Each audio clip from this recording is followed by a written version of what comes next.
There we are. Yeah.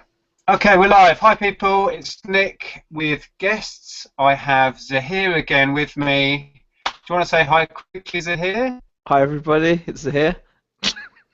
And that'll do nicely. And then we have a special guest who is Caroline, who I'm sure many of you will recognize. Do you want to say hi and explain a little bit about what you do? Over all of your technology, anything with cloud. Oh, what's that? I can hear noises. It's a no-brainer. It's one of your other windows, Nick. What is that? I don't know, but it's coming. I think it's you. Oh yeah, I had this chat open, and this chat started, but it had a. I think there was running an ad at the beginning. Oh right. Right, sorry. You want to try that again? Yeah, sorry, I'm just shutting all my other windows. Hi, I'm Caroline, and yeah, I'm on YouTube at Caroline Mrs. M, and I'm a reseller as well. Fantastic. How are you guys? And how's your day? Um, who? You all right, Izzy? Yes, I'm fine. I'm just trying to work out my computer. I'm having like a I think moment. freezing. Nick keeps freezing. Oh, Oh, okay. my connection's awful. Can I just apologise to everyone for the last chat and probably this one? My connection down at work here is so slow, so I know I will be breaking up. So apologies for that. But yeah, have you got technical issues there, Z? To I hear? seem to be okay. I seem to be okay. Oh, brilliant. Yeah, I was just trying to load the chat up so I can see any questions and things. Yeah, Man Mouse is saying anybody home, and Garage Flip says hey. Polishek says hello from Bournemouth. Um, so yeah, yeah, and Sean mentioned lost for words. Very unusual. No, we're not lost for words. We were just trying to work out these computer things. So I think they're just gremlins. That's all. I think I've managed to see the chat. Yeah, I've got it. Anybody home? Yeah, Yeah. cool. I can actually see the chat for once. Yeah, so we can all answer questions and whatnot. Well, Right. Do we think we're there now? Do we think we we can? we can I think we can commence. Apart from the phone ringing, but Someone's it's good. phone's ringing. Do you know what that is, right? That is one of those annoying phone calls where you pick it up. And the funny thing is, we've got our telephone has still got it's secondhand, obviously, and it's still got the old lady's answer machine message on it, and it says, "Hello, we're not in at the moment. Please leave." And the funny thing is, people think we're a car garage, so you'll see messages like, "I dropped my car off earlier." So they're listening to this old lady's message and then still thinking, "Oh yeah, this is still the car garage," and leaving a message. So how long have you had some random old lady's message on Since your we've phone? been, well, we left it on because we don't like using the phone. We only had the phone because we had to because of like the Virgin TV package. So Yeah. we just we left it there just because we think it's quite a funny message when you call it. It always gives us a giggle to hear it. It reminds us of Dot from EastEnders. So I want your home phone number now just to ring you. just to ring it out, I'll give it to you. It's very funny. Anyway, Anyway, yes, we thought we'd have some sort of loose theme to this one, and we'd try and talk about motivation and the challenges we all face keeping motivated to do what we do, especially if you're full time. I think that's more of an issue, but equally so with part time. So I thought I'd put out there. Perhaps start with Caroline. How do you struggle with motivation? I mean, you've fairly recently gone full time. So do you see a difference now you're full time with motivating yourself? Um, yeah, I do. I think it's some days are better than others. It's like anything, isn't it? I think you have some good days where you get up and you're right on it and you're keen and everything just falls into place and you get loads done. And then you have days kind of like today where I've got a very shiny oven, but I've only managed to do 2 listings. So yeah, that's how my day's going today. But yeah, I think motivation can be a problem. But I've worked at home for quite a long time, even when I wasn't reselling full time. So I'm quite used to motivating myself. yeah, Yeah, and do you find now you're full time, you don't have that sort of security blanket of those few hours because you had a part time job alongside. So do you find has that produced any more stress now you know you've got to get all of your income that you hope to get from just this, or has it not affected you that way? Not really massively, because I'm making more now than I was. I've only recently given up my last part-time job. I've just had my last paycheck actually, but I waited until I was making enough that I felt comfortable to sort of make that final step, if you like, and give up that last part-time job. So I don't feel any stress in that way about money. I mean, obviously there's always the stress. I think we all have that thing in the back of our minds. What if I never find anything to sort of, I can't source anything? What if my sales dry up completely? You know, like if you have a bad day of sales, all that stuff goes through your mind. And I am sort of quite a glass half empty person naturally. I have to struggle to keep myself sort of on a level, but yeah, so there is that worry at the back of your mind all the time, but the payoff on the other hand makes that worthwhile, sort of thing. Yeah, it was interesting. I don't know if you guys saw the ad with Ben, who has a full-time job, and his reselling has been a hobby which is built, and now he's thinking of going part-time, but he can't even foresee a time when he'd want to or could financially go full-time. And I said to him, that's ideal, really, if you can keep both, and that works for you. I wouldn't say necessarily going full-time should be everyone's end goal, unless that's what you really, really want. But it was interesting chatting to Ben and seeing his point of view. So here yourself, you've been through that whole transition. How have you found keeping motivated since going full-time? I mean, yeah, I mean, Garage Flip sums it up in the comments there. I mean, he says it's terrifying but worth it. And I have to agree. I think that's a perfect way of describing it. When I did it, it was we had and we still have the security of my wife's job, which is what allowed me to kind of play at reselling. But it's a completely, I think the biggest thing is it's a completely different mindset. Unless you've got someone in your family that's run their own business before, who can maybe guide you or give you a heads up on what it's going to be like. It is difficult just because my whole working life I was just a worker. You know, I knew that I have to go somewhere for a certain amount of hours and I get a guaranteed amount of work. Whether I gave them 100% or 5%, I'd still get the same amount of pay at the end of the day. And adjusting to this new situation, I mean, I was talking to Caroline about this earlier. It's still not easy because today, for example, I think I've done like 2 listings, and I've still got this. I've been making these amazing haul videos since the bank holiday, and most of it's bloody just sat on the floor in the living room, and you just sit there thinking it's not making me any money there, you know. Yeah, absolutely. So, talking about motivation again and trying to keep the listing going and all of that, do you guys find that structure helps, or do you have a structure? Because I find that really hard to keep a specific time structure in place because I'm kind of doing so many things at once or trying to. So do you have a structure, and if you do, does that help? I try and have a structure. I try really, really hard to have a structure, and I haven't really found one. I kind of try and plan my week at the beginning of the week. I'll have days that I sort of earmark. I'll say, right, that's going to be a listing day, and that's going to be a day when I go out sourcing, and it just doesn't really work because life gets in the way, or perhaps you don't feel like sitting in front of the computer all day on the day that you've earmarked for listing, or something else happens. So I really do struggle with that, and I'm quite an organised person, so in terms of making any sort of timetable for the week, I do struggle with that. I'd like to be better at that. That's not something that I still work on all the time. Yeah, same here. I'd love to be an organised person. I think some people are and some people aren't, and I fall into the very disorganised end of the spectrum, and considering what I do, that's not very helpful. I'm very scatterbrained, and I throw myself into new projects all the time and leave stuff half finished, and yeah, that's something I'm constantly trying to improve on, is getting systems in place and finishing a job when I start it. That's something I'm terrible at.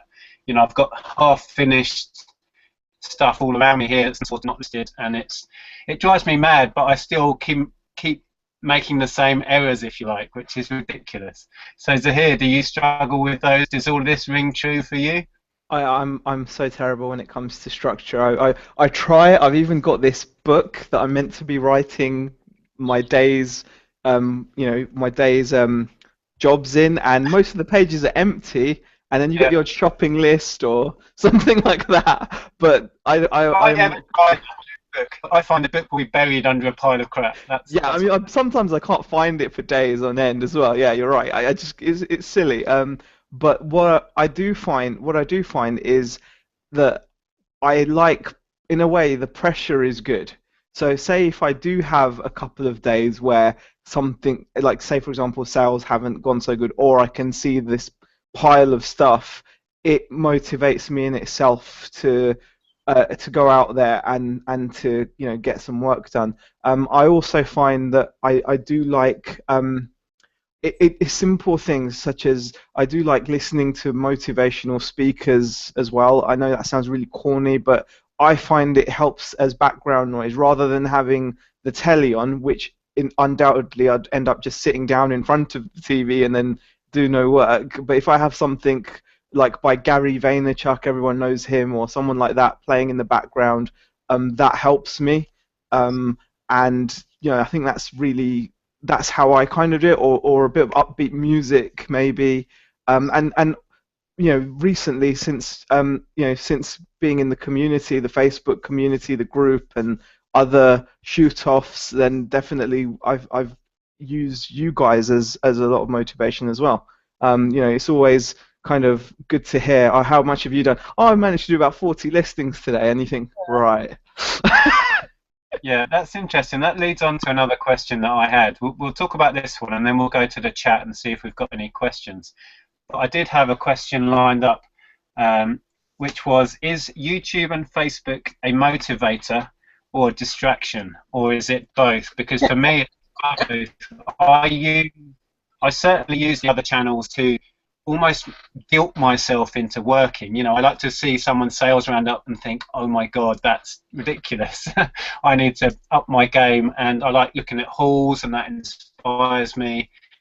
But at the same time, I can waste an hour on YouTube in no time when I could have listed 10 things if I was lucky, Yeah. So for me, it's a double-edged sword. Do you find the same, Caroline? Yeah, I do. I don't watch YouTube videos during the day at all when I'm working. I tend to just try and keep them to the evening, but I don't watch loads of YouTube. I make a lot of YouTube, but I don't watch loads of it. I've had to cut back because it really is, like you say, the biggest time drain.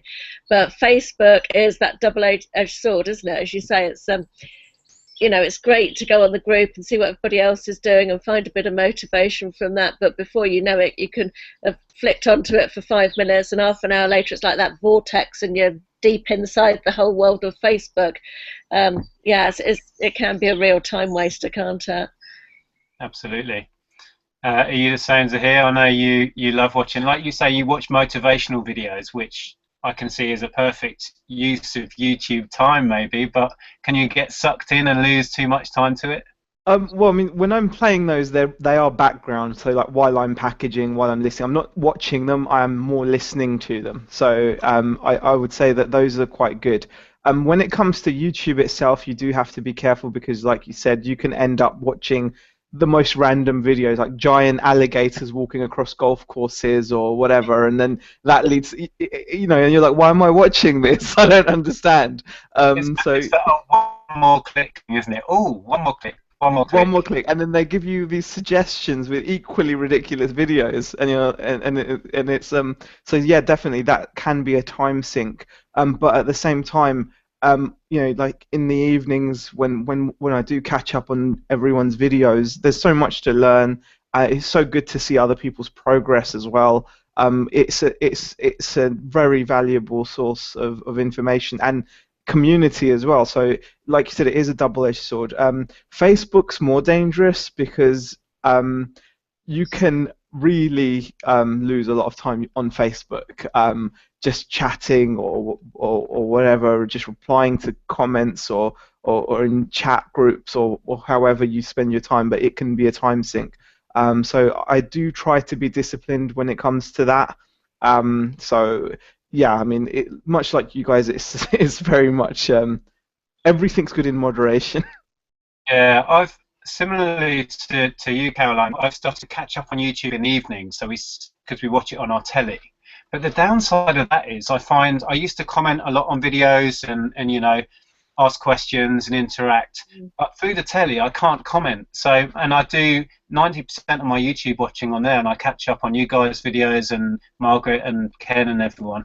But I can't comment on there, which is frustrating. But maybe they'll introduce that one. Right, so we, Yeah, that would be good, wouldn't it, if they did that? I watch them in the evening. I've got the app, the Creator Studio app for YouTube, so I'll answer my own comments while I'm watching other people. But yeah, it is difficult to comment on videos if you're watching from a tablet or on the television. Yeah, I agree. Yeah.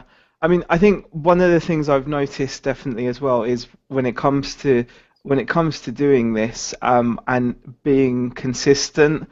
Um, I don't I think you guys are living proof in a way because both of you have been doing reselling for quite a long time, and it makes me feel better about myself that you still have days where you struggle to keep on this regimented enough to achieve what you would have liked to have achieved. So it just shows that when you're at home and working for yourself and you're your own boss, it's a great it's a great blessing. It's a great positive, but at the same time, it's very difficult, isn't it? I think it is, but I think it's the same in any job. I mean, even if you go and work for somebody else, you still have days where you don't do as much, or it's just natural, isn't it? You're not going to be right on it every single day, and I think we kind of have high expectations of ourselves, and it's not realistic to expect every day to be great, is it? So, yeah, I no, think. that's very true, and I think we've all found, going back to the Facebook thing and YouTube, we can sometimes watch a video and really beat ourselves up if we're having a week where it's a bit down or we're busy just sorting stuff and not listing. It can be frustrating to see somebody else's numbers on that day, and I think you've mentioned this, Caroline. It can be hard to cope with when somebody else is having a fantastic day or week and you're just not, and that's how it is. I mean, since I've been doing this full time since early 2000s, we've had fantastic weeks, terrible weeks, fantastic months, terrible months, and sometimes it's really tough. So yeah, I think we have to not compare with other people. Just try and take the inspiration. It's not easy to do. Just take the inspiration, but don't compare yourself with others, because that's not necessarily healthy, I don't think. Oh, absolutely. Yeah, I quite agree. I think what does really annoy me though is when you see a post in the Facebook group from somebody who is obviously having a bit of a hard week, or not getting sales and is feeling a bit down, and it doesn't happen so much anymore, but it used to happen, and they'd obviously be looking for a bit of sympathy and support, and then someone would come along and say, oh, I've had a great day, I've had 8 sales today already, and that's just not helpful, is it, in any way, shape or form to respond like that. I think nobody does it deliberately, but it's just not particularly helpful. Yeah. Yeah. I was just looking at the. Go on, Zahir. No, go on. I was just going to agree with Caroline. That's one of those things that I think numbers is such a emotive subject because numbers really do motivate me. Like wanting to compare myself against what I did the previous week or the previous month and bettering it. So I think that's one way of looking at it is that especially if you're new to this, there's no point in going and comparing yourself against the likes of someone that may have their own little warehouse or that may have been doing this for a long time and have thousands of items in their inventory. You should just compare yourself against what you've done previously. And as long as you're going upwards, then you know you're doing something right. So I had, by my standards, I had a great May because I beat what I did last year in May, and I'm going upwards, so it makes me feel good. Now someone else might look at my sales and be like, I do that in a week, or I do that in a day, even, but that's not the point. You've got to, look at it as a personal journey. And I think that's what makes watching each other's videos so entertaining because they are very personal journeys. Yeah, everyone's situation is so different. I get asked a lot. People ask me outright, how much do you make per week? And I don't give an answer because there isn't one. my weekly earnings will vary from week to week, from month to month, as all of ours will, because quite a lot of what we do is seasonal anyway. Yeah. And then also it depends on your situation, because since we've had this shop, most of our earnings we're ploughing back into trying to promote that into stock and into all different things. So I couldn't even tell you what I take out. You know, we just are making things work while we're trying to get this business up and running. And I think everyone's situation is so different and so personal. It's almost not worth asking that question. I think Zahir's bang on with that. You need to look at yourself, work out what you need to take out of it, and if you're achieving that, then that's all you need to worry about, and then set yourself a target and move towards it. Yeah, absolutely. No two people are because we sell all different things. You know, everything everybody's selling is different.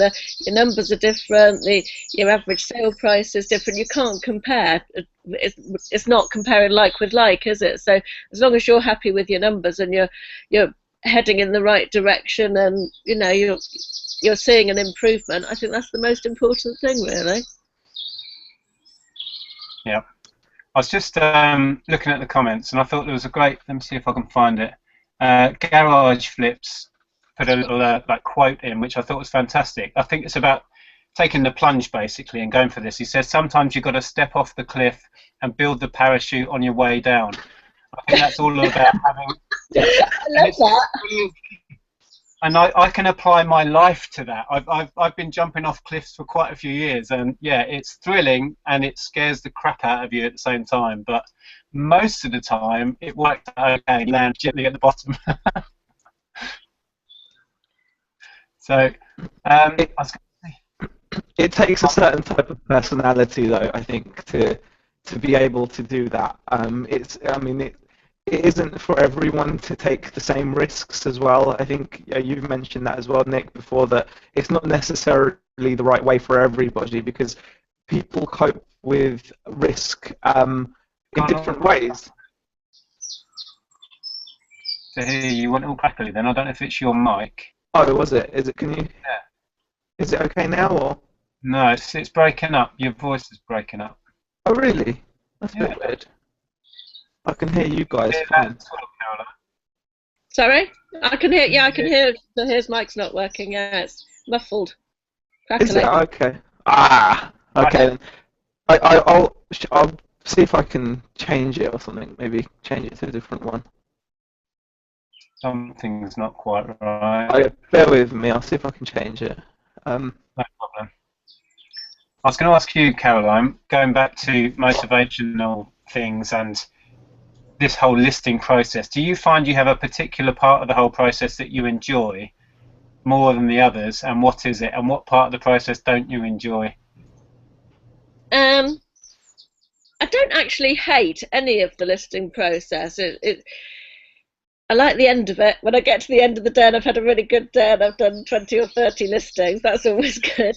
But I quite like editing photos. That's probably my favourite bit, I would say, making the photos right. Because you have to, especially with clothing, you have to spend a lot of time getting the colours right. And yeah, so that's my favourite bit. And writing descriptions is probably my least favourite bit, but I don't do lots in the way of descriptions anymore. It's just really minimal. Yeah. What about I do photography as well. Can I check if it's working now, or is that any better or not? That's much better. It's better. Okay, cool. Yeah, we were just saying about which part of the listing process do you actually enjoy, and which part do you really not. I was just saying that I love taking photos and getting them looking fantastic. I thoroughly enjoy that. But yeah, writing descriptions and actually uploading things, I don't know. For me, getting started on that is the hard bit. Once I'm into a routine, it's fine, but it's always worse. It feels worse in your head than it actually is. And once I get going listing, I can just crack on for hours. Yeah, I find what really helps me is if I decide what I'm going to list the next day, the night before, and I get it all out and get it all ready. And sometimes I'll even take the photographs the night before. Not always, but I'll sometimes do that. And if you just know what you're aiming to do when you start in the morning, I find that really quite motivational and helpful. Yeah, I think when it comes to listing, I've got to say my favourite part as well is photos. It's because I think it's one of the things that really can set you apart from other sellers. I mean, I was looking at action figures, and I've seen so many, blurry photos, and it's just not doing the other sellers a favor, but it's giving me a great advantage over them. So, it's enjoyable to get that one up on the other sellers out there. That if they can't take sharp images of what they're selling, then it's going to give you that little head start. And I think I enjoy that. So Yeah, absolutely. I mean, if you're not adding any actual value, you're just going to make yours sell that much quicker than everyone else's. And it takes so little effort to take good pictures, really, when you think about it. yeah. So yeah, I agree with that. I also love the process of taking a load of stuff and creating little lots out of it, and saying, right, that's going to be a lot, and just like putting together those Playmobil lots and that sort of process. I find that really enjoyable, like creating saleable lots out of a big bag of crap. That makes me happy. Well, we've got 42 people watching now. We've got 12 thumbs up and only 3 down, so that's not bad. I've seen that we've got Leslie Dabrowski in the chat saying that they're finally doing what they love, and they've worked in the corporate world forever, and they're glad they took a chance. And Garage Flip says, I can never work for someone again, which is, I think that's a sentiment that we all have, isn't it? Once you've gone down this path, I don't think you're. Tom the English Picker said it ages ago. I'm unemployable now. Or, it's funny. You just don't think you can do it. Hicksy's in here as well. Yeah, I saw Hickey. There's what's up? Yeah.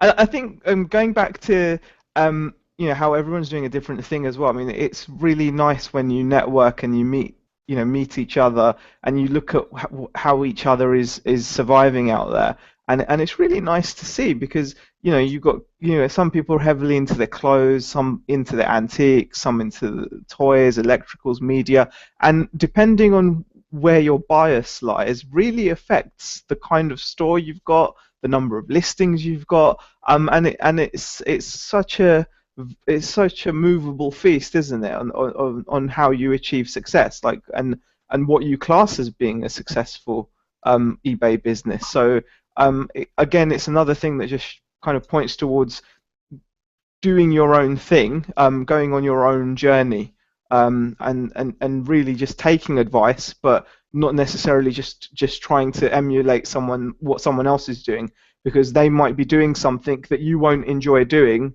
so you'll just emulate it badly, and not get those results anyway. And then you probably don't enjoy it as well. That's the other thing, isn't it? If you're just trying to replicate what you've seen someone telling you on YouTube or what you've read in a Facebook group, you're not going to get enjoyment out of it. You have to have some level of interest and enjoyment in what you're selling and what you're trying to find to buy, because if you don't enjoy it, then there's no point, is there? Yeah, absolutely.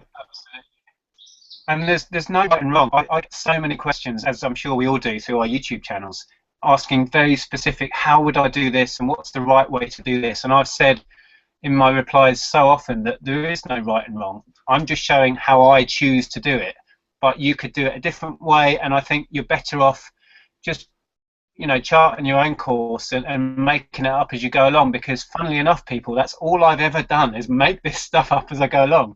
My whole business has just been made up from the bottom up, and I keep changing it and creating new ways of doing things. So yeah, I think you're exactly right, Caroline. Take inspiration, but there's no point in copying, because how I choose to do it may not be the right way anyway. There is no right and wrong. So that's why. Just question here, like Tafiq asks, how can you be bothered always listing, because it's kind of repetitive and boring? And obviously, like, the obvious answer is because obviously you have to list. But I think an interesting way to look at it would be, how do you make it less painful, maybe? So, I mean, what are the things that you guys have done to make listing more efficient or quicker, or just a little bit more enjoyable than it would be otherwise? I use a listing program, although that I've been saying it's my listing program, which I use is Garage Sale, which is for the Mac. I choose to use Macs, but it's got bugs in it and it drives me up the wall. But when it works, it's efficient because I've got saved templates and it's quicker than using the eBay interface directly. So that's one thing. But I don't think there is much you can do to make that process particularly enjoyable. You just have to try and find the enjoyment in it. Like I said, I struggle to just get started, but once I get going, I quite enjoy the process, really. Yeah, I think it's. I don't hate listing at all. I don't like Nick. I've struggled to get going. The thought of it, but yeah, it's in order to sell things, you have to list them, don't you? So it's a part of. So from that point of view, as I'm listing something, I think, oh, I wonder how quick. You're looking forward to the sale in a way. So thinking of that it's going to make you money that's quite motivational. I think that helps. Yeah, I mean, I think I find that I do little things just to make it less painful. So, for example, I've started using a listing program. I think it can help because it speeds things up, so it gives you that extra boost to do more. But little things like rather than I used to edit on the I used to upload photos and then edit them on the eBay site, and I used to find that really clunky and slow. And even this listing program I use, which is Turbo Lister, it's free for PC users. It's clunky to do cropping and stuff. So it was a little switch I made, but now whenever I put my photos into my computer, I just it's lightning quick to crop them all before I upload them. So I get them ready in Windows, as it were, like using the normal Windows cropping function and things like that. And it's little things like that, really. I mean, I hadn't thought of it and hadn't given it much thought, but that's made it so much more enjoyable because I now know that my photos are already cropped and ready to upload, and it just gives you that little bit of a extra kind of boost because it makes the process a bit more seamless and nice to do it. Steve Hicksey says that he listens to Tat Monkeys while listing or gets really drunk. So that's his method of listing. Garage Flip says the way he looks at listing is he considers the money is made when he lists, not when he sells. So if he lists $500 worth of stuff, he tells himself that he's made $500 revenue, which is actually quite a nice way of looking at it. I do that in my head as well. I tot up how much I've listed a day, and sometimes I used to have monetary targets, so I'd pick out £100 worth of stock a day and list it, and then in my head, that's how much I made that day, even if I didn't get any sales. Like who said that? Garage Flips, was it? Was that Garage Flips? Yeah, it was Garage Flips that said that. Yeah. Like he says. Yeah, and that was really motivating. I found that's a great one. Leslie says that that I listen to great music and stay away from distractions. Man Mouse says he uses GIMP. I don't know if he's joking or not, but the program may be called GIMP. I wouldn't just Google GIMP. If you're going to Google it, I'd probably type in eBay GIMP. I wouldn't Google that either. Well, yeah, you shouldn't even type eBay GIMP, really, in case someone's selling one on eBay. So yeah, I'm not quite sure how you'd search for that. I was going to ask, Zahir, what program are you using for listing? It's Turbo Lister too. Oh, okay. It's free on it's free, and I actually like it. Again, it's got bugs just like Garage Sale has, but once you know your way around them, then it's fine. And I've just been informed by Garage Flips, GIMP is a Photoshop generic program, so there's nothing Pulp Fiction about it. So we can safely say, yep, you can use GIMP to edit photos if you want. Or you can get yourself a GIMP. Get yourself a photo GIMP. Get yourself a photo GIMP. That's another option. Yeah. Go on now. Yeah. Okay. Okay. We've now got 49 people watching. It's fantastic. 22 thumbs up. Cool. Right. I'm almost run out of questions. I had one here which was, I think we've kind of answered that. Do you have any specific motivational techniques? Because I don't really. Apart from, what did you say, Zahir? Watching motivational speakers. Yeah, well, you don't watch them, you listen to them. It can be quite good. I know it sounds corny, but really good. I also stick up some quotes on my wall just above my computer. Cool. Yeah, those are really like those are quotes that I found to be quite like um, just powerful for me. When they said that it stuck in my head. I wish I would act more on those quotes. They're a good reminder though because there's some great quotes up here. And I look at them and I'm like, I don't do that stuff as often as I should be doing it. So they're a good visual reminder. So it's just something to do. Um,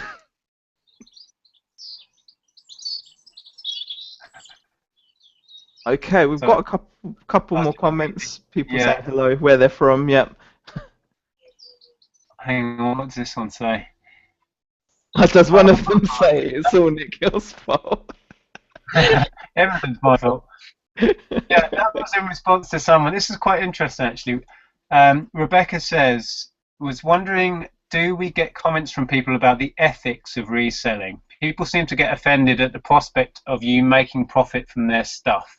I personally have had people come onto my channel and say, you're one of those effing so-and-sos at the boot sale that everybody hates. Why don't you? You know what I mean? Taking it to that level to abuse me online because I buy at boot sales and resell. So have you had any of that? I had a guy at the boot sale a couple of weeks ago sell it. He was selling. Tell me he wouldn't sell it to me because I was a reseller. I can't remember what it was actually, but yeah, whatever. Who cares? Wow. Really? How did you know, or did you just guess? Um, I guess because I was buying a size 10 dress or something like that, which clearly wasn't going to fit me. That's a very small dress, just so you know.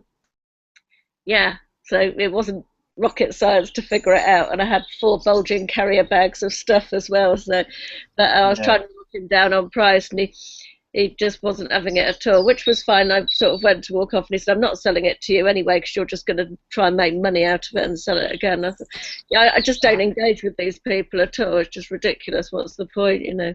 Yeah, I only had that thing once at the car boot store when I was buying up a lot of children's clothing way before we had the shop, and he was asking me, so what size are your kids, etc. And I was picking out all different sizes.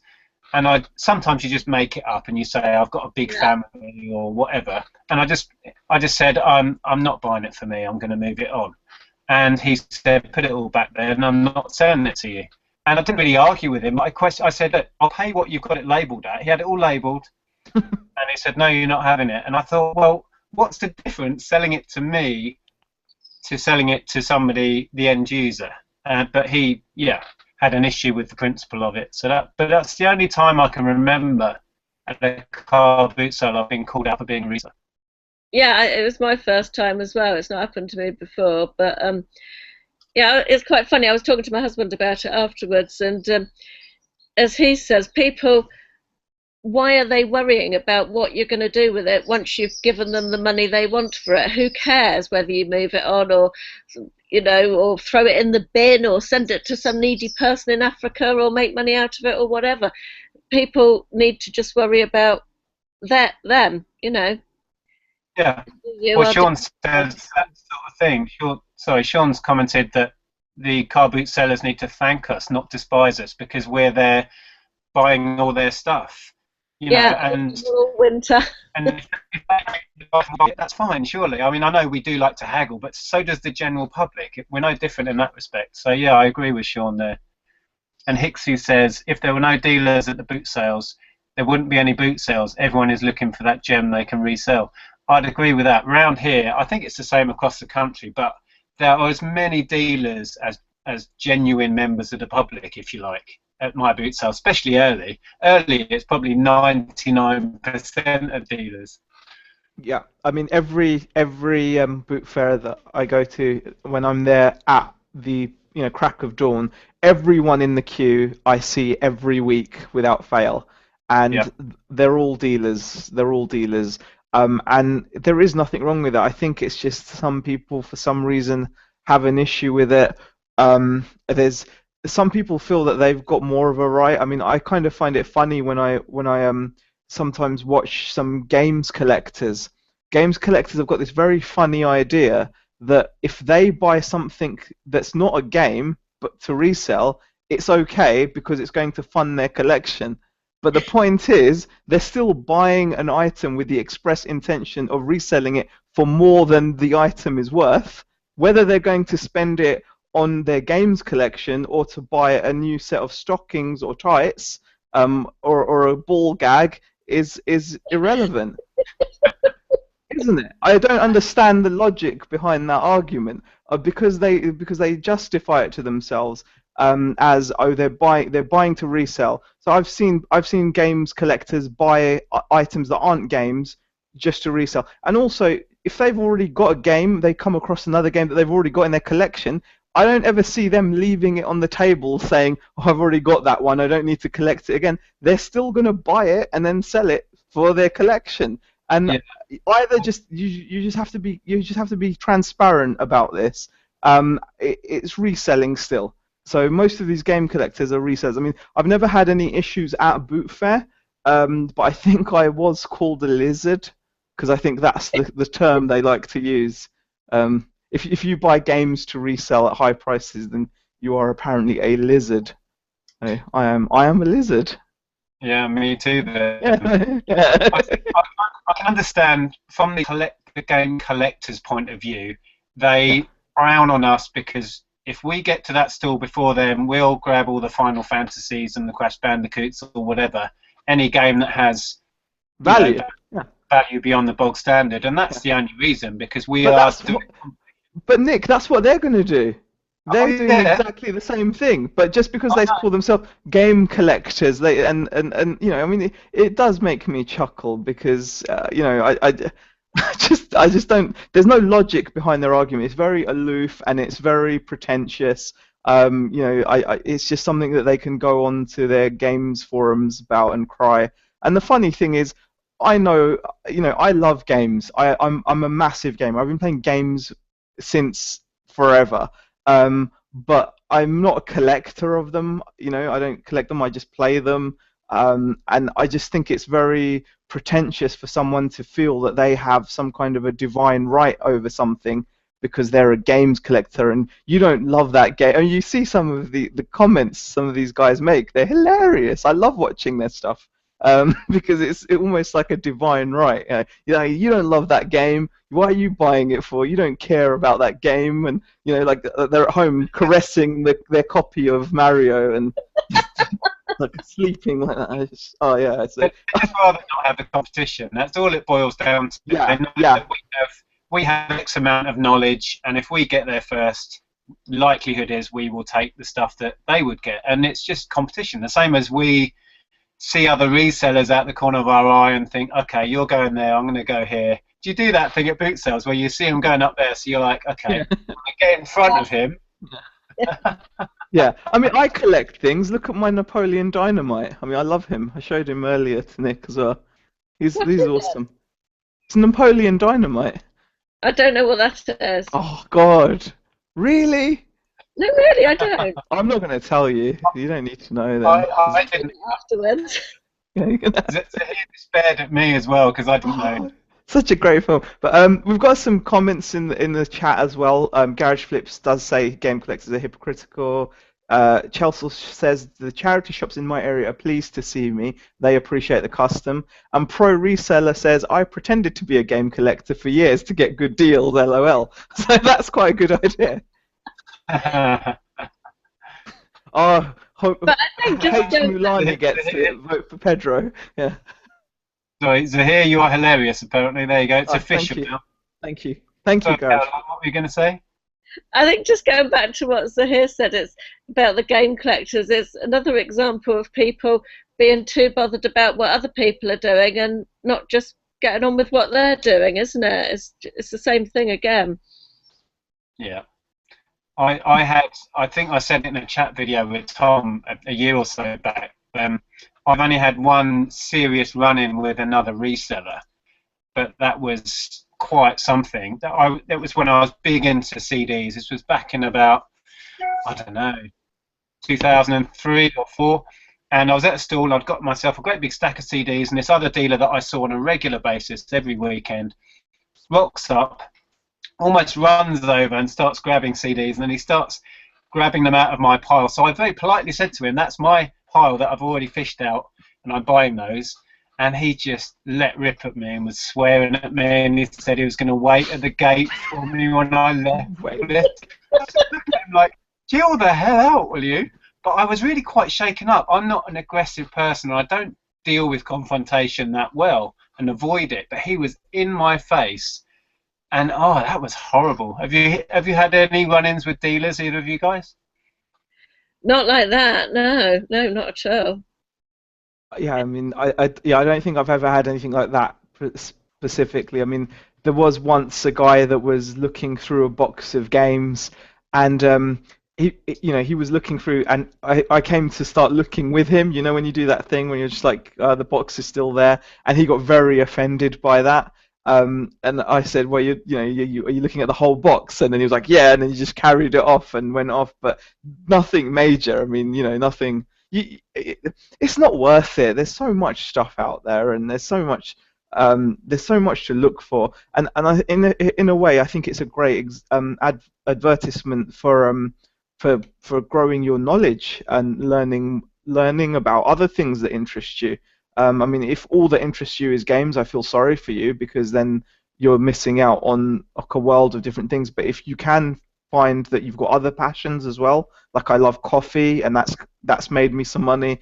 But I love electronics generally. That's made me some money. So you can, if you can expand your knowledge, then you can avoid confrontation, really, can't you? Yeah. Well, talking about gaming, I mean, the knowledge is out there. It's common now. It's not like it's a real niche thing. Back in the late 90s, early 2000s, when I started reselling in a big scale, I could go out and just buy games then if I wanted to, because there were so few people that knew about that niche and that knew about what was valuable. It's so different now, and I think you're right. You need to expand beyond that, because you're going to struggle to find them. That's the real issue. You're going to struggle to find enough from that one niche to earn enough, to get out of it what you need. But So, I mean, yeah. I would say that's where you need to learn to adapt. But also, I don't necessarily think that's just down to competition, because the things that people are moaning about, especially especially when you talk about games in particular, the thing that people are moaning about is that they don't find these games anymore. Well, the further we get away from 1997, the fewer these things are going to become. I remember when people couldn't give GameCubes away. I mean, they couldn't give them away with controllers, £2, and they'd just be sat there.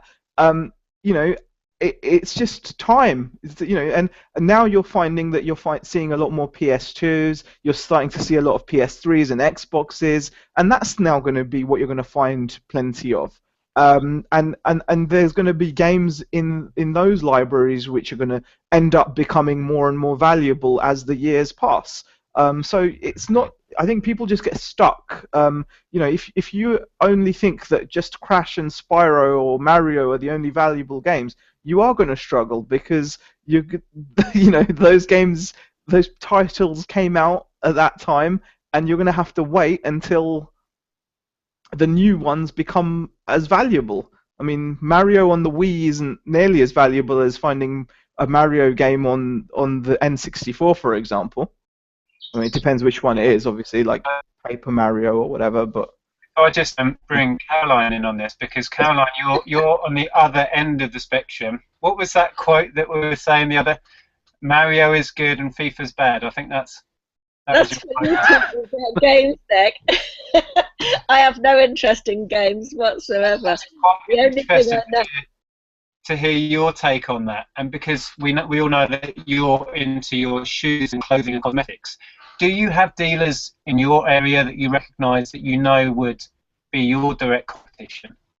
Yeah, absolutely. Yes.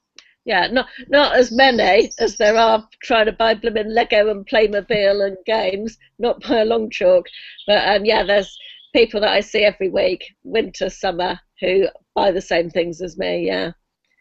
And do you think they're just part-timers? It's hard to gauge, isn't it? Who's a full-timer dealer or who just does it at the weekends or whatever? Yeah, it is. I mean, there's people that I talk to, but who I know resell, but I don't know to what scale. It is difficult to know, really. Yeah, there's a I thought about. I don't spend much time chatting with them because when I'm at a boot sale, I am itching to go and buy stuff. Well, Caroline will see me in the flesh doing this. Yeah, you were like a dog pulling on a lead in Peterborough.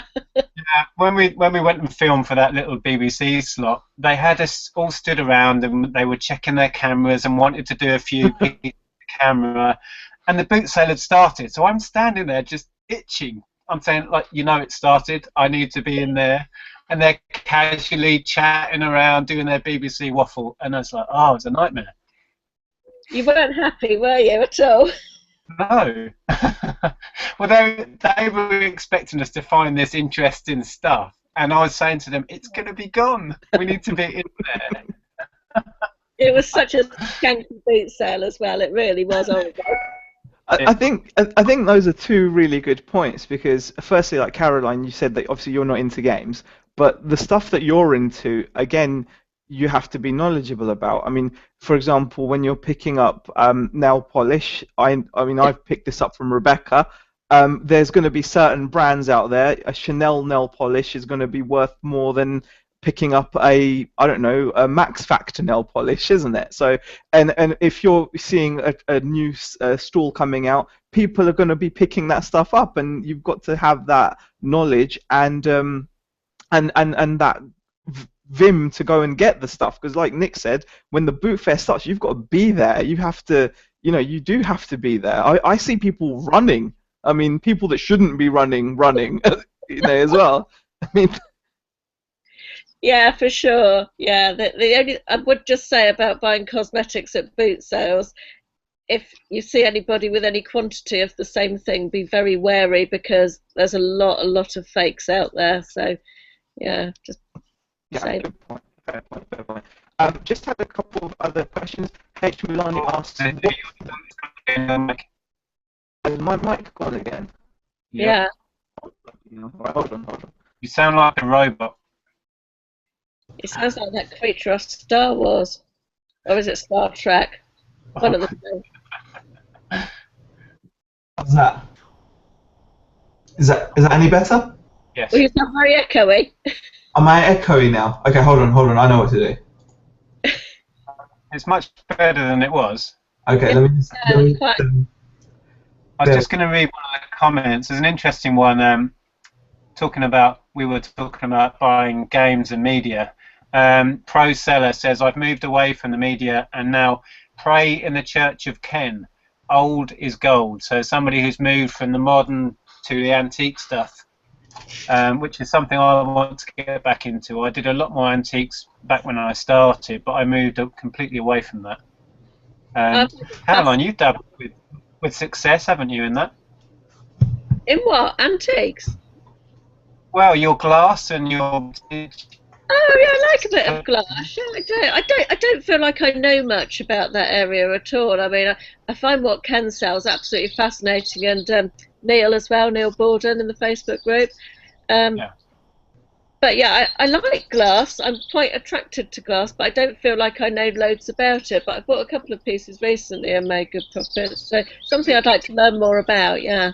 With a lot of that stuff, I think you can just buy something because you can. Well, Zahir will agree with this. If you can feel the quality and you can tell that it's had a lot of time and energy put into it, and then if you love it yourself, somebody else is going to, and there's a lot to be said to that. I've heard various people saying that.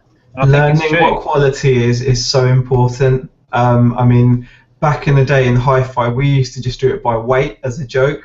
When we used to get a new bit of hi-fi into this shop, we used to be like, nah, this is crap. Just as a joke to each other, all our sales guys going, yeah, no, this is crap, it doesn't weigh anything. And that's a dumbed down version of it, but yeah, spotting what quality is. It doesn't have to be heavy. I'm not saying everything has to weigh a ton, but you should learn like the things that are quality, definitely.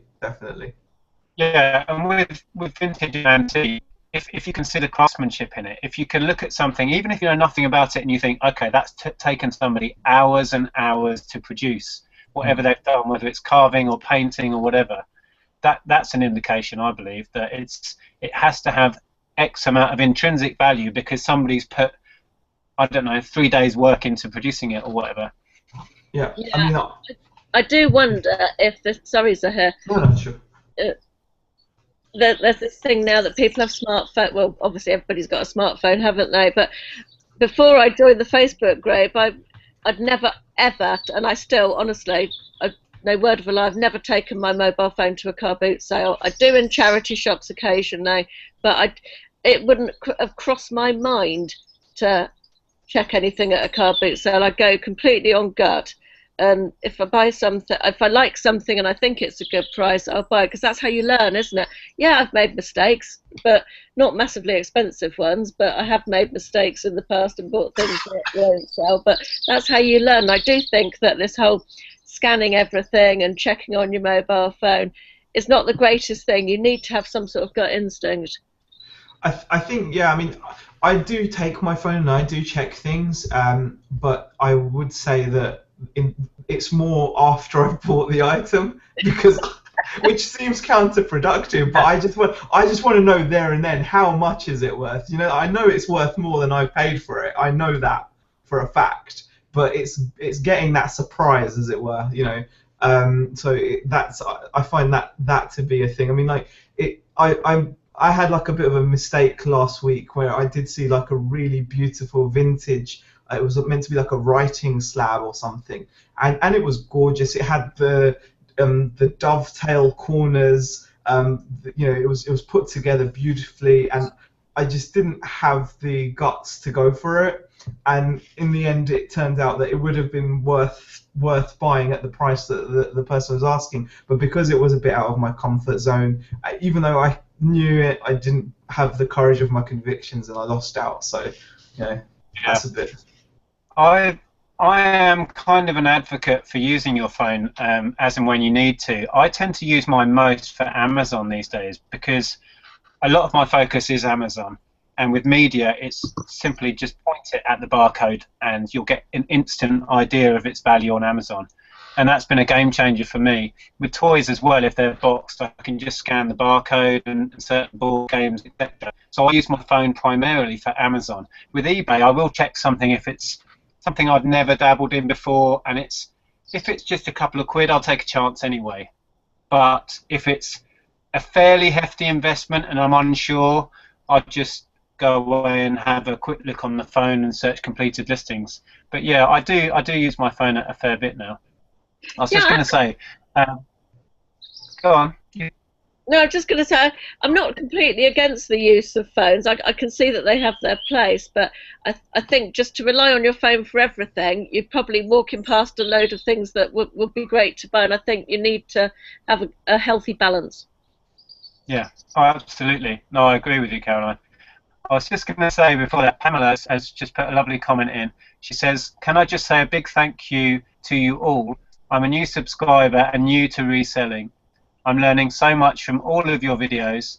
I couldn't wish to meet 3 such lovely, genuine and kind people. So there you go. Oh, wow. Oh, thank you. Makes it all I'm blushing. You are.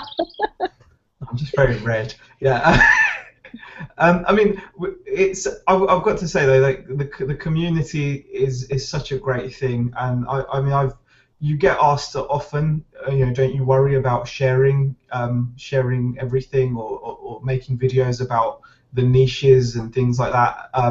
But I don't think that's. I think what you give out is more than covered by what you get in. I've learned so much more from the community than I've given the community. Even though, like, you know, some people think, oh, you know, you're making these videos or whatever, and you know, I think you'll always get much more if you can create that culture of sharing in your Facebook group or in your YouTube community. You're going to always get back more than you actually give. Yeah, I think you're right. Another interesting comment, David James says, I wonder if that's the David James. Do you think he's branched out? Doubtful. David says, do you ever wait until the end of boot sales to go through the stuff that gets left, like books, VHSs, that sort of stuff? I often do. This is what he says. I often do and pick out the gems and donate the rest to charity shops. I do. If it's the last boot sale that I know I can get to that day, if there's nowhere else I can whiz off to go, I do go around again. And quite often you get people who are desperate. They're virtually giving stuff away at the end because they're in that mindset where they don't want to take it home and they just want to clear out. And that's when I experiment with stuff. I've just listed a load of BT handsets and phones and little charging docks and stuff I got for pennies at the end of a boot sale. Took a complete punt and they sat in the old office for about a year and a half. I've just listed them, and yeah, there's some good money in that sort of stuff, which I wouldn't have known if I hadn't hung around and took a punt on those for 50p the lot or whatever it was. So yeah, do you guys do that? Hang around till the end if you can? I don't, if I'm honest. I go very early and go do my shopping and get out and go home. Yeah, I've always done that. I'm not good in big crowds. I don't like massive big crowds at all, so I prefer to go early when it's slightly quieter and get home again. That's fair enough. So here, I mean, I try to, but by the time you've done your third boot fair of the morning, you're pretty tired. And I think it just, what I tend to do is I'll just walk really like zombie-like through the aisles because my legs are killing me. But for some reason, I can't go home because I'm thinking I'm going to see something. What I often find is the more you go around, the more you see. And I found some of my best finds late in the day because you do that whole thing where you get to the boot fair early and you're rushing through the aisles with everyone else, trying to grab it all like supermarket sweep, pretty much, isn't it? And you're like, and you're not You're not looking, are you? You're not actually looking properly when you're doing that first run. I found that. Rebecca gives me so much grief for that. She's like, how are you seeing anything? Because she always gets left behind. So she's just left. And she's like, how are you seeing anything? I'm like, don't worry, I'm seeing it all. And I'm just, That sounds like myself and Andrea, my wife at the boot sale. We'll get in the gate and I'll be like, I've got my phone, I'm off. And I'll just leg it. Oh, terrible. But yes, that's me. That's me. Caroline, I was going to ask you, Ashley's not really into the whole reselling thing, I judge, is that right? Or does he go with you to boot sales at all? He did come with. He will go if I make him, but to be honest, he hates it so much. The last time he went to one, he tried to buy a can of Diet Coke and he only had a £10 note, and the woman wouldn't take it and said he just wanted change for his stall, and that put him right off. He does sometimes phone me. He phoned me yesterday because he saw something quite interesting in a charity shop window, and he'll send me pictures and phone me. And he'll sometimes buy things that he thinks are good. But overall, no, he's very busy with his own business anyway, so he doesn't need to be involved in mine, and we don't work well together at all. We're much better not working together. We've tried that before. That's fair enough. I have, as you guys know, I work directly with my wife and have done for a long time, and it's not always easy.